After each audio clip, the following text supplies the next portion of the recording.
Hey, what's up, guys? Ryan here. I just got a text message that is a priority. So it's from Jason over at this is Jason Walker. So it says, hey, I told Tiffany that I got an old black powder revolver for you if you're interested. Okay, cool. I think that's awesome. What's up, Randall? What is up? Lovely 4144. Shalom. Good to see ya. What's up, Joe? What's up, Backwoods Adventure? You know, it sounds like the next day is going to be a pretty crazy day with this big Joe Biden executive order on gun control tomorrow. Man, should be very interesting. So what's up? Lots of names, lots of squiggly lines there. What's up, William from Broward? Sergeant Paynex. SAK. Ryan, the name is pronounced Sacred Sky. Okay, so thanks, man. I appreciate that. What's up, Craig? Good to see you, buddy. Drew, what is up? You faked me out with the double stream today. Yeah, here's what happened. So I was busy. I didn't have time to film we normally post a YouTube video for Tampa Carry Wednesday at 6. I didn't have enough time, so I was like, forget it. I'm just going to go live, and we'll just do it. We'll just do it raw, right? We'll just do it raw. And I'm probably going to do that a little bit more often. We are filming a lot. We are creating a lot of content, putting a lot of pressure on my editor right now. So I've got to, and honestly, it just doesn't matter, right? Doesn't matter. So I don't think you guys care if I'm live or if it's like highly polished edited video. I don't know if it matters. So anyway, what's up, Anthony, Kathy? Good to see you. Jess, Brian. Good to see you guys. So I'm just going to be hanging out. We're going to be answering any questions that you guys have, talking about whatever you want to talk about. I do not have any questions pre-prepared because we didn't get any. But if you guys have any questions for me that you want me to answer on this live stream, you can visit carryuniversitylive.com, fill out a little form, ask me your question, and we'll chat about it. So what do you guys want to talk about? So Sean says, I purchased an AR and picked it up Thursday. Do you think Joey B can put an EOTech to block the executive order to block the transfer? I paid. I'm just waiting on the background. I don't think so. Maybe. I guess an executive order is like supposed to be pretty instant, right? I've noticed something in the last 6 months. It's really strange. I bought a new handgun today, and every single time I was down in Sarasota when I bought this handgun, back in the day, a year ago, I could buy a gun and the background check would be done in 20 minutes, 30 minutes, an hour at most.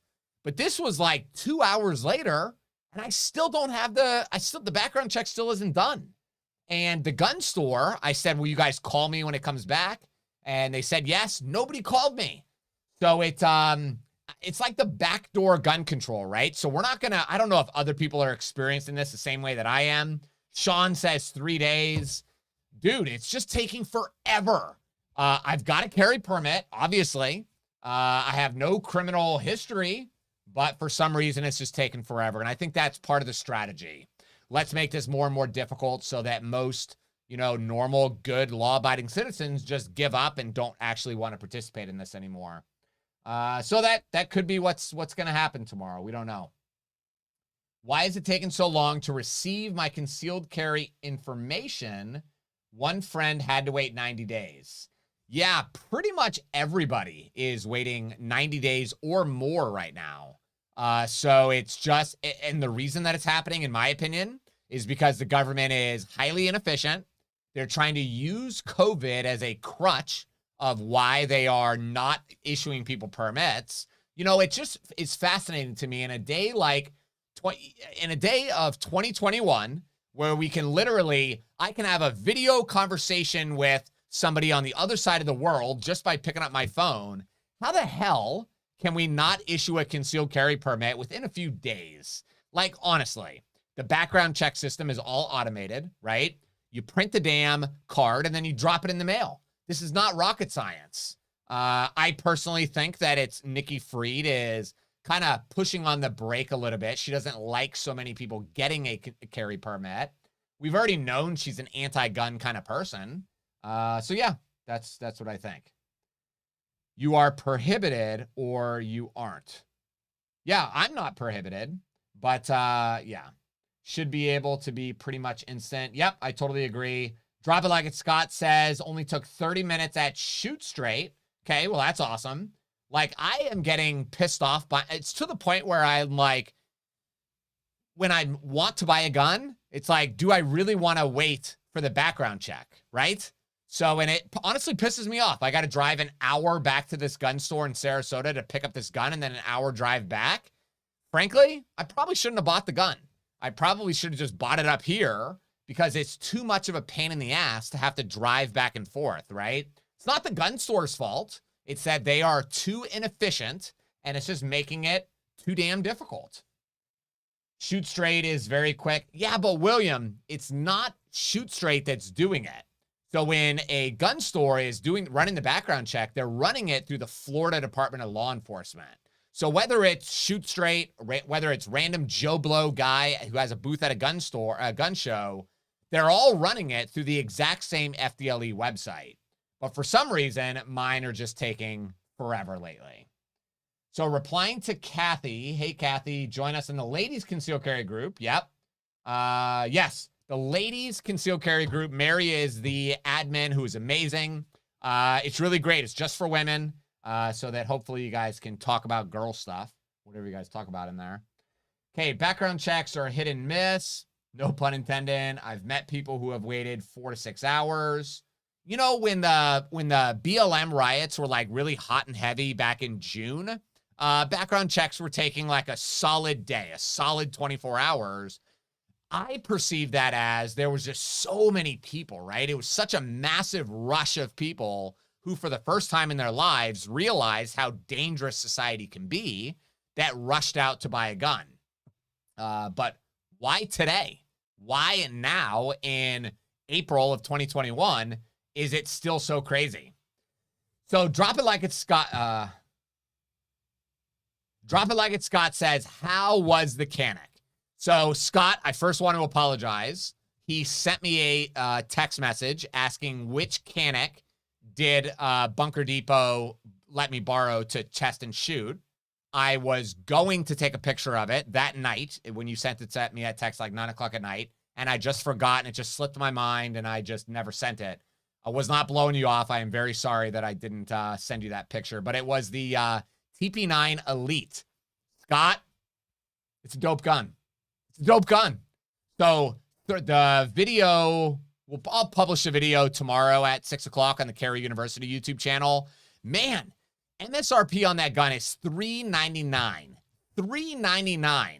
And to be frank, it might be better than a Glock. It might be. The trigger is definitely better than a Glock. The gun looks better aesthetically. So, you know, you got cool slide serrations, front slide cut. It had an optics cut, so you can put a Trijicon RSO or whatever on it. And yeah, Scott says that's why you have 8. You know, maybe because it's such an inexpensive gun or whatever is why I've resisted buying one, or I just wasn't really interested. But it's kind of like Chick-fil-A.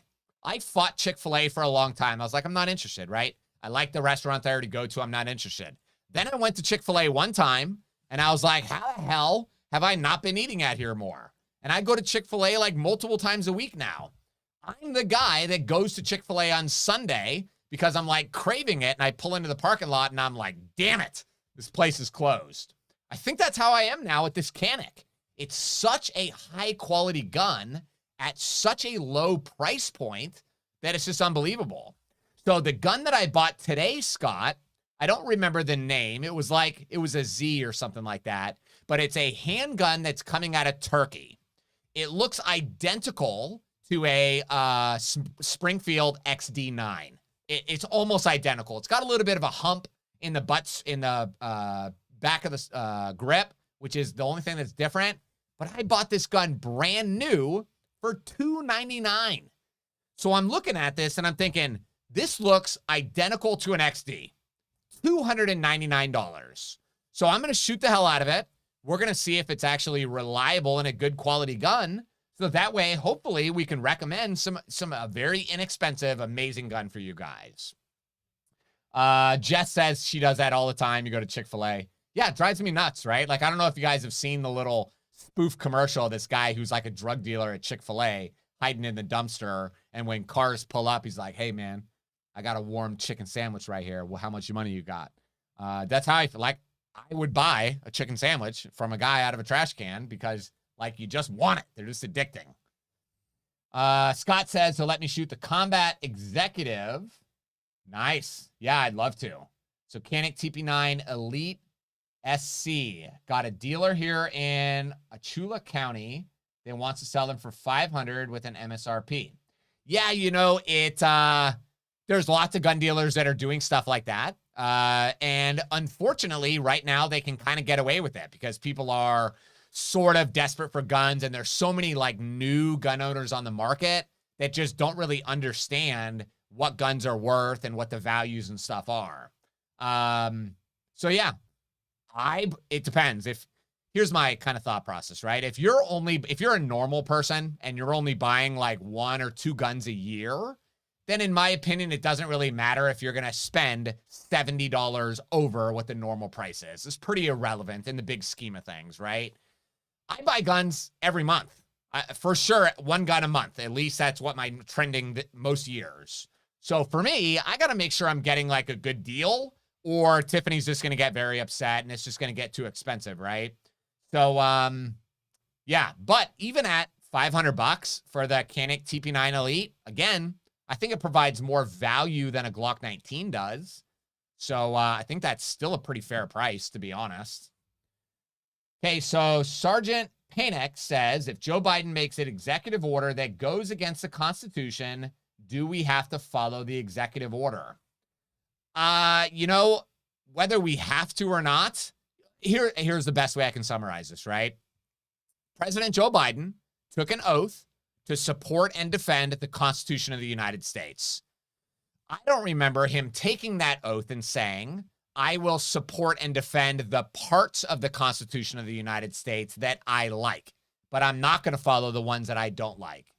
So in my mind, him passing any of these executive orders to curb gun violence, like, we all know that none of the crap that he's talking about doing is going to affect gun violence at all. If you want to reduce gun violence in America, there's a very simple and fast way to do it. It's called increasing policing in the areas that have the most gun violence.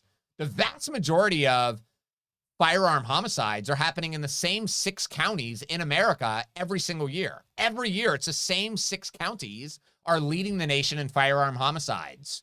So the very simple solution, double the amount of police in those areas. And that would fix it. But the bottom line is his executive orders are going to do nothing except, trying to use a big word here, but I don't know what it means. But I was going to say placate. I don't know what that means. Just keeping it real, but that's what popped in my head.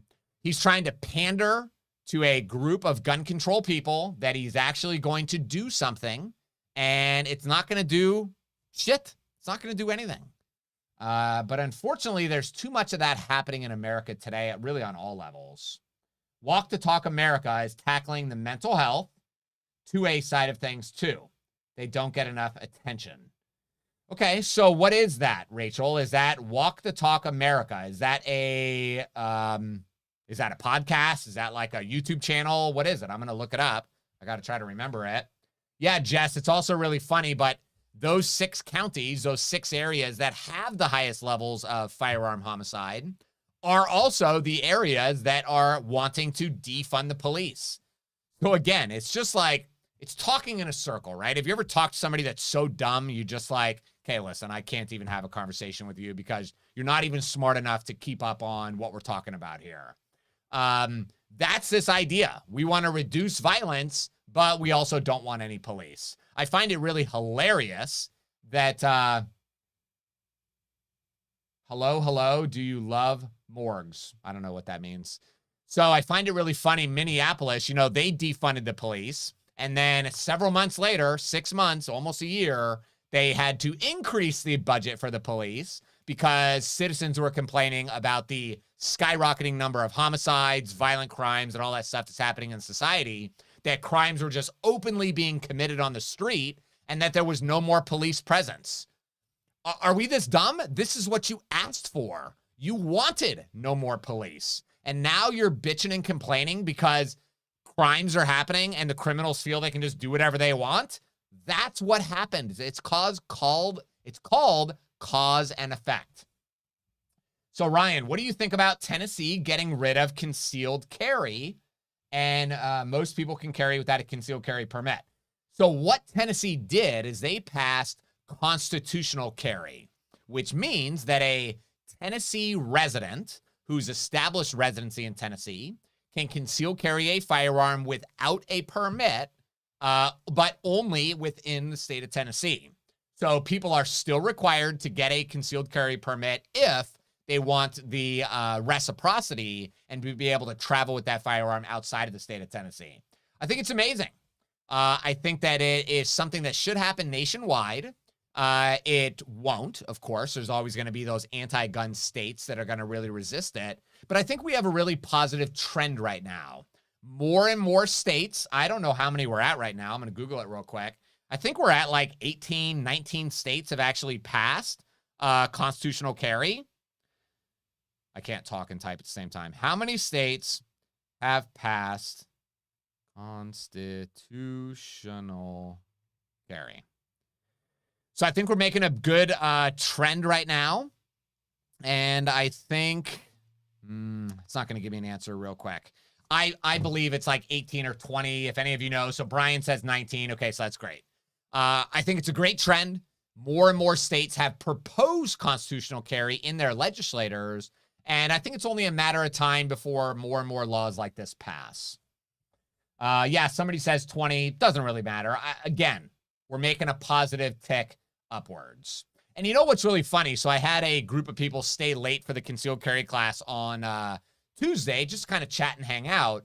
So I was just kind of sharing with them some of the facts and statistics that you don't really see on mainstream media. So I asked them, I said, how many of you would believe, hey, what's up, Cobb? How many of you believe that gun violence is increasing in America? How many of you believe gun violence is increasing, let's say, over the last 20 years? And most of the people in the group said, yes, gun violence is definitely increasing. It's definitely getting more and more dangerous. And I shared with them, the reality is the amount of gun violence has been cut in half in America in the last 20 years. While at the same time, the amount of guns in America has doubled. So think about that for a second. The number of firearms in America has doubled in the last 20 years. So that's the cause, right? So guns have doubled. So what's the effect? If these anti-gun people are correct, that more guns equals more crime, then that would mean more guns. There should be statistically a lot more crime in America. But instead, there is the amount of violent crime in America has been cut in half. So more guns actually equals less crime.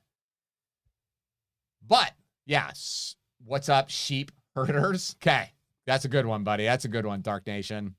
But the gun control community wants to paint this this narrative that guns are causing more and more problems, that gun owners are the issue. Think about it. There are 400 million firearms in America. Estimates say that about 50% of Americans own guns today. If gun owners were the problem in America, don't you think we would know it? If gun owners were the problem, we would have much bigger incidents than we have right now. I think what we're seeing today is what's been happening the other thing that I say to people a lot is they say, you know, the world is too dangerous. The world is too violent. That's why I need to get a carry permit. But do you think that anything that's happening in our society today is new? Is this the first time in society that we've had mass murders? Is this the first time we've had extreme acts of violence? The answer is no. These bad, evil people have existed for eternities. Genocides have been happening for eternities. But for today, what's happening is the media only talks about the stuff that they want to talk about.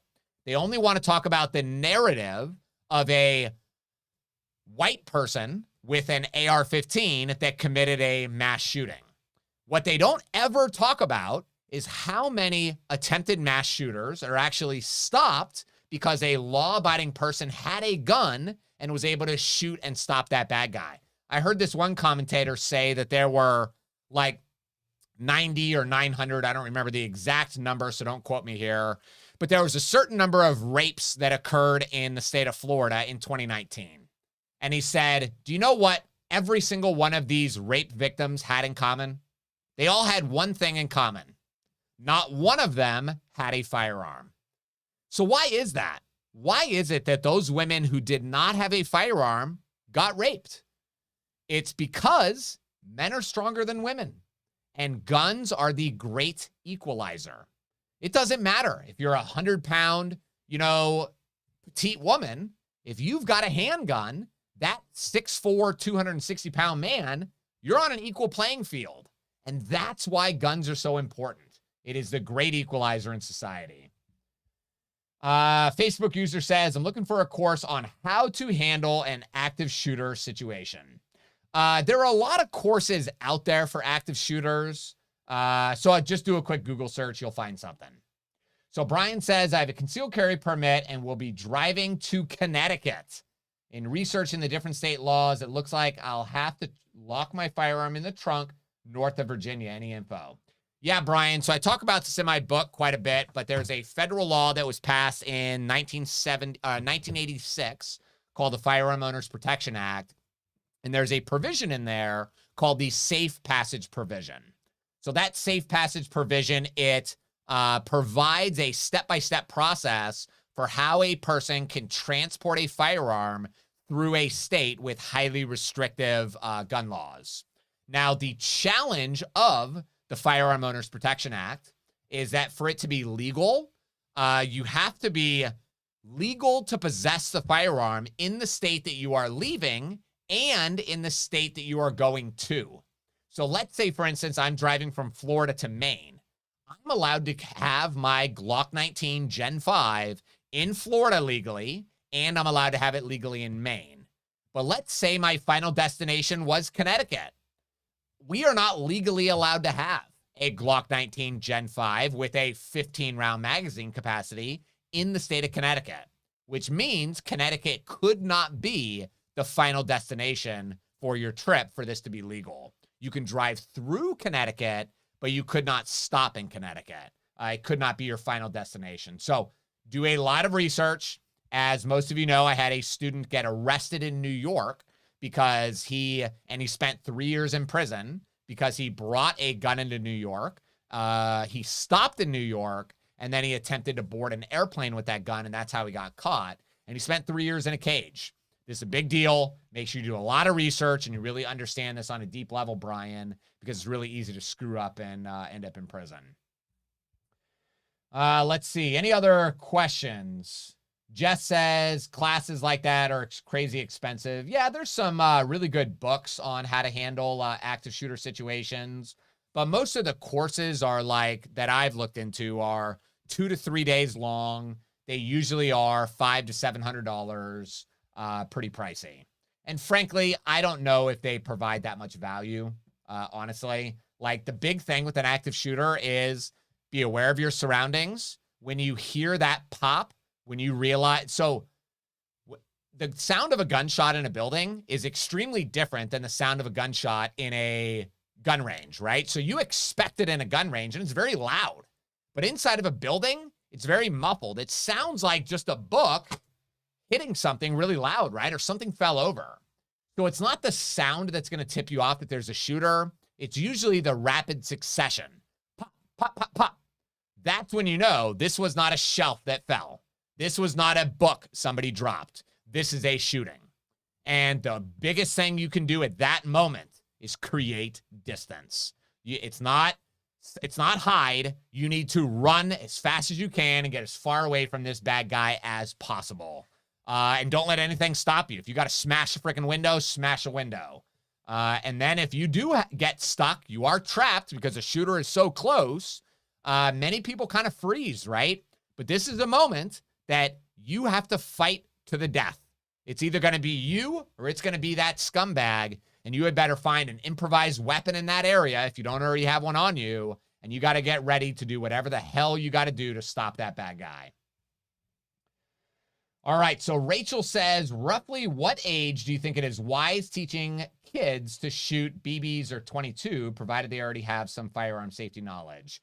Rachel, experts say that the best age to teach children about gun safety is between the ages of 3 and 4.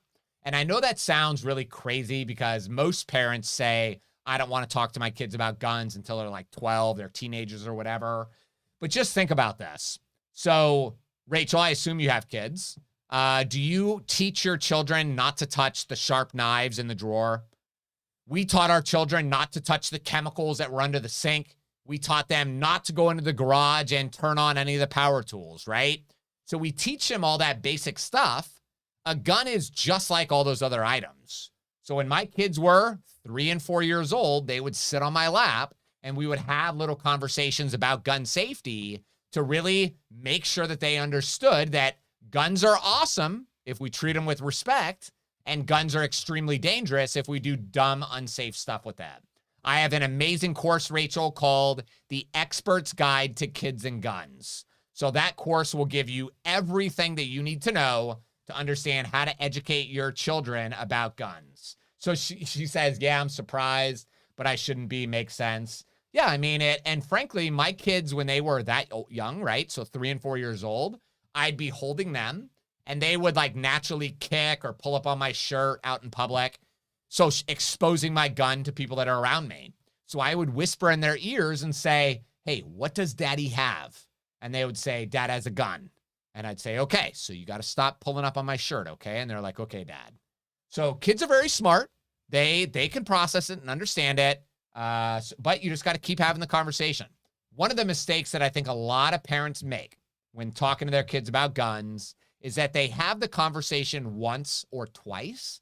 But what I talk about in the Expert's Guide to Kids and Guns is this really has to be a continuing conversation.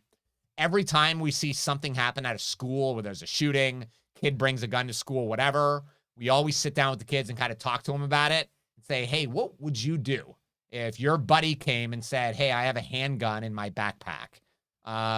Do they know that you're supposed to go tell a teacher immediately? So small little stuff like that.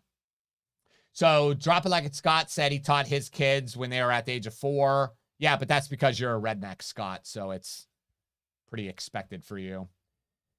Let's see. Jason Walker says, do you do private range time to train kids? Yep. As long as the parents are there, I've trained and shot with lots of little kids ranging from like 6 years old to, teenagers and stuff. So, yeah. But the big thing is like the goal when I do a private range training and I'm teaching children, because this is such a continuing education thing, it's more about teaching the parents how to then teach your kids, because it is something that you have to just keep doing over and over. Okay, so Marcel says, my sister is very anti-gun, and she was surprised to know that my daughter is very aware of the uses and dangers of firearms. Learned a lot here to sharpen my knowledge. Yeah, and as I've mentioned before, one of the strategies for us trying to win over those anti-gun people is to show them that we are trying to be very responsible with this lifestyle. We're trying to teach our kids to handle firearms in the right way and to use firearms in that proper method and not in the negative way, right? So hopefully, if your sister can see you and see you raising your daughter in that really positive light, maybe that can make it a little bit of a different experience for her. I think that could be really awesome. So Craig says, are you allowed to park in a county-owned parking lot when visiting the courthouse and leave your firearm inside the car? I know firearms are not allowed on federal property like the post office. Craig, there's nothing in the statutes or case history that I've ever seen that prohibits you from having a firearm in your vehicle on county property like a courthouse or something like that.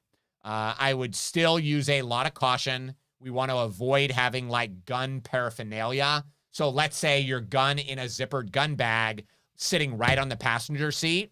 Somebody walking by or security guard may freak out and just blow it out of proportion. So hide it. But there's nothing I have ever seen that would make it prohibited to have a firearm in a parking lot like that. Let's see. I'd ammo sold in a Ziploc good quality ammo. So is ammo sold in a Ziploc bag good quality ammo? Personally, Al, I don't buy ammunition that's in a Ziploc bag. So what that tells me is that the person who made that ammunition remanufactured it. So remanufactured means that they shot the bullet one time, they then picked up the brass, they cleaned it up, they reshaped it, put a new primer in, put new gunpowder, put a new bullet, and now sold it to you. That means some random person made this ammunition in their garage. I am not going to trust some random person who's like drinking a Bud Light as they're making ammunition at night. I'm not going to trust that. And that's also why most gun ranges do not allow you to shoot remanufactured ammo in their gun range, because it's very possible that that ammunition was double pressured, that there's more gunpowder than you're supposed to put in, because these people are not using like the same equipment that Smith & Wesson or you know, some ATK, the big ammunition manufacturer in America, is using. There's a huge possibility of problems, and you just got to be very, very cautious. What is up, Orlando? I haven't seen you in a while, buddy. So I am working on a new book right now called Florida Concealed Carry, Shoot or Don't Shoot. So there's going to be a bunch of different scenarios, like 40 of them. And Orlando, you and Ninny's story is inside of that book. They, just so you guys know, crazy story. Orlando and his wife, Ninny, were held at gunpoint in the driveway of their home in Homestead. And the bad guy said, as he's pointing the gun at them, and I believe this is after the bad guy accidentally shot the gun and the bullet went right next to Orlando's leg, missed him, but impacted right next to him. Bad guy said to Orlando, look at your wife so that when I kill her, she's looking at you when she goes to heaven. That's some crazy shit. That is crazy. So they had a wild story. I do have a YouTube video about it. But yeah, you guys are going to be in that book. So once the book is done, Orlando, I'll send you one out to you for free. So let's see. Could be someone bought a bulk box and then split it up. Yeah, but again, Drew, why would we trust that? Why would we trust somebody buying like this? That sounds like drug dealing, right? You buy an ounce of marijuana and you split it up and sell most of it and keep a little. Not that I've ever done that, but that just doesn't seem logical to me. I am not trusting somebody selling ammunition out of a Ziploc bag. This is not going to happen. Picking up Al says he's picking up the Smith & Wesson Plus tomorrow. Awesome. I think that's going to be really exciting. Really cool. So let's see. Rachel, they're like sponges at that age. Yep, kids definitely. And there's an amazing video. It is called Eddie the Eagle. It's on my YouTube channel. You can also find it all over the internet. But it's a cartoon that the National Shooting Sports Foundation created many years ago. And it has a little song called Stop, Don't Touch, Run Away, Tell a Grown-Up. And it's teaching kids exactly what to do if they ever find a gun, right? My kids, we went for a walk the other day. We haven't talked about or looked at that video in years. But all of a sudden, they just started singing it. Whole walk, they're singing it. And it just is about burning those things into your kid's brain so that when they do find a gun, they know exactly what to do and what not to do. Juan says, constitutional carry in Florida, ? So there's a bill to try to pass constitutional carry in Florida. It hasn't really made much traction that I've seen yet. But I think that the more and more that they promote these kind of bills, hopefully it's going to pass. And, you know, we have to really put pressure on our political leaders right now to make sure, first and foremost, we need the Katie Tuck Second Amendment Preservation Act bill to become law. That's the only thing that would actually prevent some crazy Joe Biden executive order from affecting us in Florida. We need something like that to tell the federal government, we don't care what crap you do or what you come up with, the state of Florida is not going to comply with it. And if any federal agents in the state of Florida attempt to comply with it, they are going to be arrested and prosecuted. Okay, Michelle, love it. You got your Shield Plus on Friday, and you love it. So I think that's awesome. I'm really, really happy for you. So Michael says, what are your thoughts on an AK-47 pistol like a Draco? Dracos are amazing. I honestly have been waiting to find one at a normal, decent price, so less than $1,000. but that's a gun that I still need to add to my collection. But I think they're amazing. They're a lot of fun, especially the reason that I want one is to then file the Form 1 paperwork and SBR it, put a real stock on it. Or maybe I'll just put a arm brace. I don't know. So Michelle, she said, I did a review on it on the Women's Concealed Carry Facebook page. Okay, very cool. Can you share that with me, Michelle? Or can you share it with Tiffany or show it to Tiffany maybe? Send it to her, or maybe I'll ask her when I get home, but I'd like to see it if that's okay. So he's nominating an anti-gun nut from Giffords to be the new head of the ATF. Sure, I heard that. And, you know, Joe Biden's not a smart person, or maybe he's really smart, but his strategy is to eliminate firearms in America. And it's not about protecting people. It's not about keeping people safe. It's about controlling people. It's about removing people's ability to actually defend themselves. And frankly, our government is getting more and more tyrannical as the days progress. And Americans seem to just be very okay with it.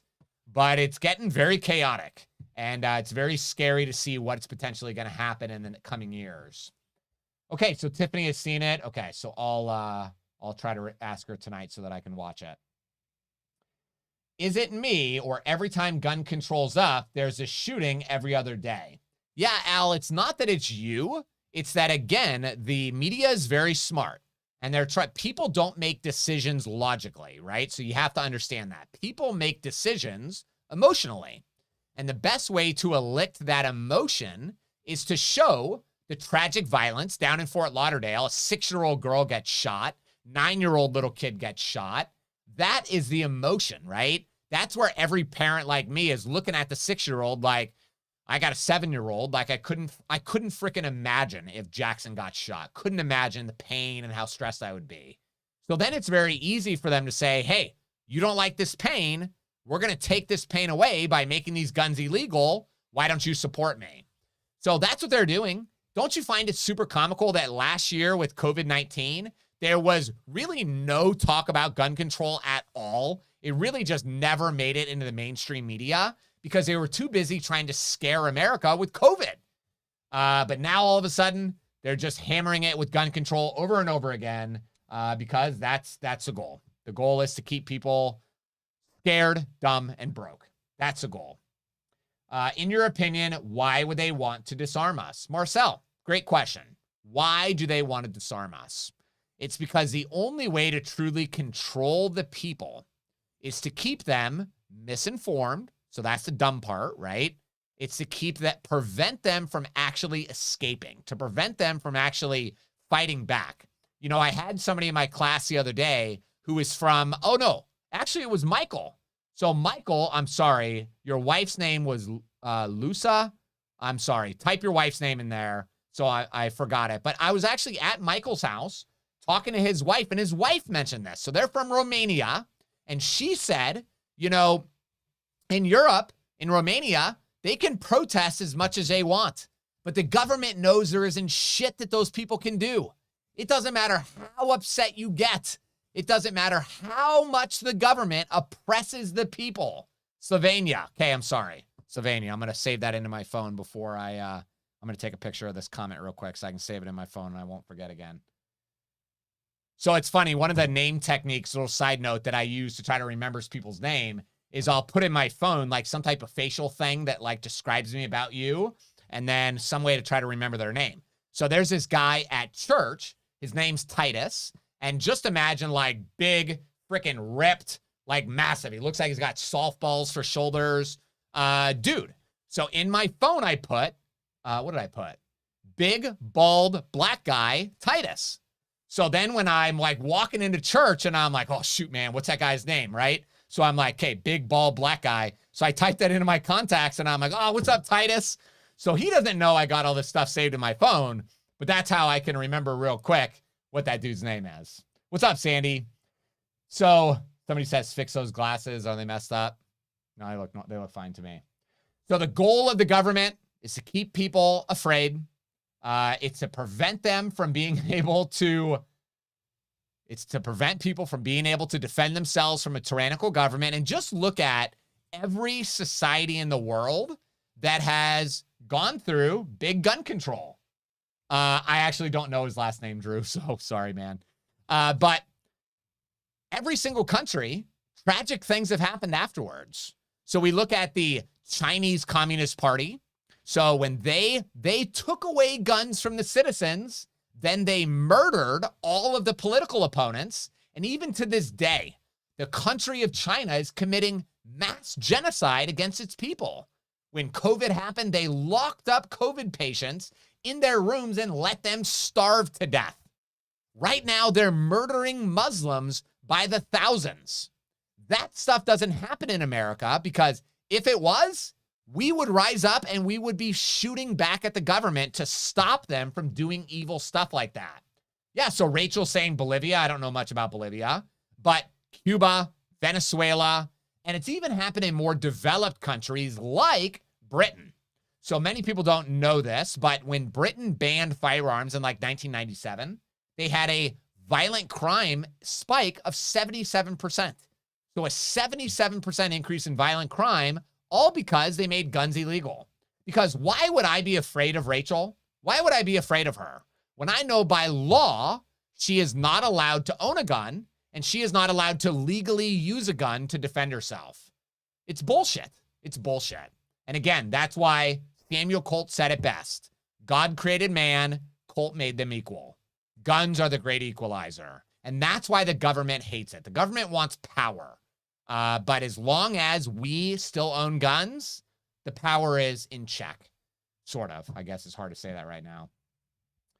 Yeah, so Placid Saint says they just use knives instead. My brother lives in London, and I think I've shared this with you guys before. They have a huge issue in the United Kingdom with stabbings and with people renting vehicles and then, because people walk a lot in Europe, right? Just plowing the vehicles through the crowd. And again, it goes back to this concept of one mind, any weapon. If you have a crazy person who wants to hurt innocent people, whether they have a gun, whether they have a car, whether they make a bomb like the Boston bombing kids did. They made a bomb out of stuff you can literally buy at Walmart. So those bad guys are going to figure out a way to hurt people because they're evil, right? All right. So anyway, yeah, I met him at a car dealership once. Okay. Tampa favorite. Okay, Rachel says she has a P365 XL. That's awesome. That's a good gun. I've been thinking about buying the P365 XL frame and putting it on my standard size P365 just to give it a little bit of a bigger grip.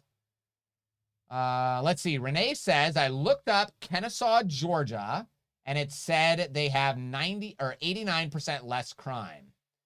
A lot of times when Kennesaw passed their very pro-gun bill, I believe it was the same year that Chicago passed their very anti-gun bill. So a lot of times when people compare gun violence with Kennesaw, they're comparing it to Chicago because they both happen at the exact same time. And that would make perfect sense. Very, very logical.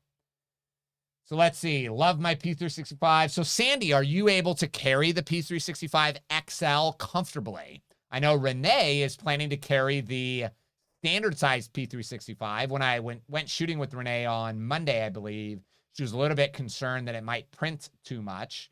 I think she'll be okay, though. Marcel says, honestly, what's the difference between Gen 4, Gen 5 Glock 19s? You know, there's a couple big differences. So the Gen 4 has finger grooves on the front strap. Gen 5 does not.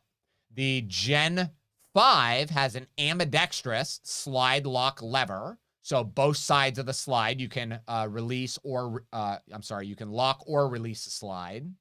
Let's see. The barrel is a higher quality barrel in the Gen 5. Like it's pretty close to a match grade barrel. And there's some type of new rifling that they did inside of the Glock Gen 5. Let's see, what else? I think that's about it. I prefer the Gen 5 a lot more. Now I've been when we were at Shark Coast Tactical today, there was an amazing gun, amazing Glock that was like a Second Amendment engraving. It was unbelievable, out of this freaking world at how cool this gun was. The only negative is that it was a Gen 3. So if it would have been a Gen 5, I would have jumped on it. But I saw it and I was like, oh my God, how's Tiffany going to react when I buy this $1,000 gun right now? And then I was like, oh, it's a Gen 3. I don't really want a Gen 3, so I'm going to kind of pass. Yeah, so Michael said it's called polygonal rifling. Good job. Okay, Renee, I'm excited to carry it. It's my favorite. My thumb is getting better. Yeah, she kind of cut her thumb trying to operate the slide catch. She was pressing up so hard, the slide catch like got underneath her fingernail and it started bleeding a little bit. So I think I figured out what you were trying to show me. Yeah, the big thing, Renee, with trying to lock that slide to the rear is just to keep practicing, because once you get it, you'll realize how simple it is. But it is kind of tough. And on that gun, it is a little bit harder on that gun. And you have short fingers. So because you have shorter fingers, you're not able to connect with that slide lock as easy as I can. So it's just going to be a little bit more of a challenge for you. Okay, Sandy says, I have the Alien Gear belly band and holster. Very cool. That's awesome. Thoughts on the Sig P320 Scorpion? Jason, I love the Scorpion series from Sig. I think they're really badass. It's very sexy, very beautiful. The P320 is a very, very nice gun. I haven't bought one yet. Not really super motivated to buy one. The one that I want to buy is the P320 X5 Legion. That's the one that I'm going to buy. So I think it's awesome. I don't think you can really go wrong. The only negative of buying the P320 Scorpion is that I wouldn't want to carry it because it's too nice. I wouldn't want to mess it up. It's probably a gun that would just sit in my safe. I'd shoot it a couple times, but it would really just be to kind of look at and play around with. Placid Saint says he finally got his Tier 1 concealment Axis Elite around a month. Yeah, mine was about a month, and I bought mine a year or so ago. Let's see. Got one, 2 clips, backing, so it's very secure. Awesome. Looked in the tackle one. Okay, cool. So I think that is it for tonight, guys. I'm pretty tired. I got been doing a lot in the last couple days. We got big stuff coming with Carry University. Big stuff. So I think we're going to end it right there. And make sure you guys, if you have any questions for next week's show, visit carryuniversitylive.com. You can submit your questions. I will answer them as best as I can. And we're going to answer Marcel's last question. I hear, oh, where'd it go? I hear 4 o'clock position can be dangerous way to carry, not as quick of a draw. Your speed and efficiency with the draw is based on your training. So if you don't train, then yeah, it's going to be slow. But if you train, if you've taken my 21-day dry fire challenge, you're going to be a rock star. It's all going to be very intuitive. You're going to be able to get that garment, get it out. But I would totally disagree that 4 o'clock position is more dangerous than any other position. What makes it dangerous to have a gun in any position is when people are reholstering the gun, they many times, let's see if you can see this right here, they try to rock the gun in, so they'll point it at their body and then rock it into the holster. Instead, you got to point it out like this and then kind of put it in so that it's all straight and never pointed at your body. So as long as you do that, it's pretty much impossible for you to get shot. So thanks for watching, guys. I greatly appreciate you. Have a great night. And until next time, keep training. And let's see. Hold on. I'm pausing for dramatic effect as I get to my outro. And be safe.